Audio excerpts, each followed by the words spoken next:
guys! Welcome back to my mini vlog. So ito nga yung part 2 ng meal prep natin. So yung last niluto natin ay laing.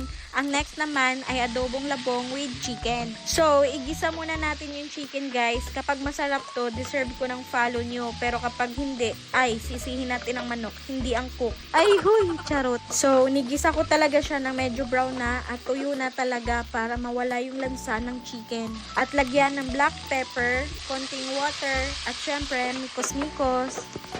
At takpan at hintayin kumulo. At ihalo yung labong. So di ko alam ano tawag sa iba nito, pero sa amin ay labong. Pag baby pa, labong. Pero pag laki niya ay kawayan. Sana all malaki. Huy! At maglagay ng toyo. Oh, madaming ganyan jowa mo. Charot. At syempre magmikos-mikos. At maglagay ng sauce para bawat kagat ay may lasa, hindi puro ala-ala niya. Ay huy!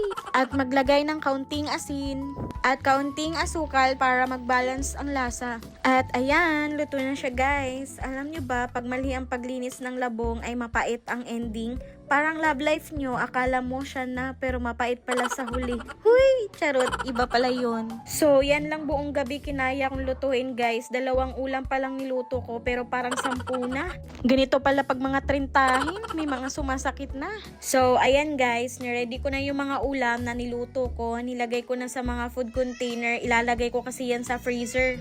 Bukas, magluluto sir. Yan na naman ako ng mga ulam. Good for 2 weeks para less hassle baday. Dahil para hindi na ako mag-iisip ng lulutuin kung ano uulamin namin sa araw-araw. Abay, minsan kasi hindi na ako nakakapagluto dahil may baby ako. Tatayo pa lang kasi ako ay para bang 10 taon na akong mawawala. Kaya naisipan kong ganito na lang. Kaya kung saan tayo makapag-save ng time ay doon tayo jay.